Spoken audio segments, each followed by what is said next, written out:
Hi guys කොහොමද ඔගලන්ට සාදරයෙන් පිළිගන්නවා මගේ අලුත්ම YouTube channel එක vlogs zero. අද මම ඔයගලන්ට කරන්න යන්නේ ලංකාවෙන් රොමේනියාවට ගෙනාපු කොච්චි මිරිස් ගැන විස්තරයක්. ඉතින් අපි ඉක්මනට වීඩියෝ එකට යමු. ඉතින් යාළුවනේ ඔයගලන්ට පේනවා ඇති අපි මිරිස් ඇට ගෙනල්ලා පැල කළා. දැන් ගස් ටික පැලලා තින්නේ. ඔයගලන්ට පේනවා ඇති ඒක සරුවටම ඇවිල්ලා තිනවා.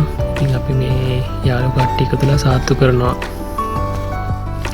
ඔගලන්ට පේන ඇති එක පොඩි පෝච්චල තම අපි හිටව්වේ. දැන් ඉතින් ඒක ලොකු පෝච්චලට මාරු කරනවා.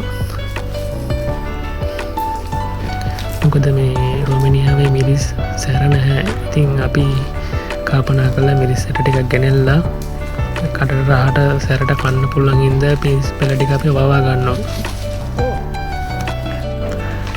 ඉතින් ඔයගොල්ලන්ට පේනවා ඇති මේ අපේ ග්‍රීන් හවුස් එකක් ඇතුළේ තමයි මේ ටික වවලා තියෙන්නේ.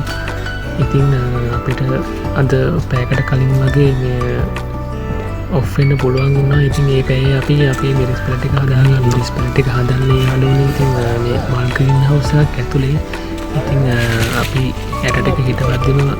අපේ බොස් මෑණිම මුකුත් කිව්වේ නැහැ. අපි මෙහෙම මිරිස් පැල ටික හදනවා කිව්වම ඒගොල්ලන්ට තාසිතුන මේ මිරිස් දැකලා.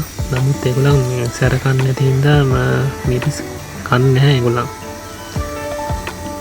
ඉතින් ඔය බේනුකයි එන්නේ මිරිස් පෙළවට වතුරට දාන ගමන් ඉන්නේ.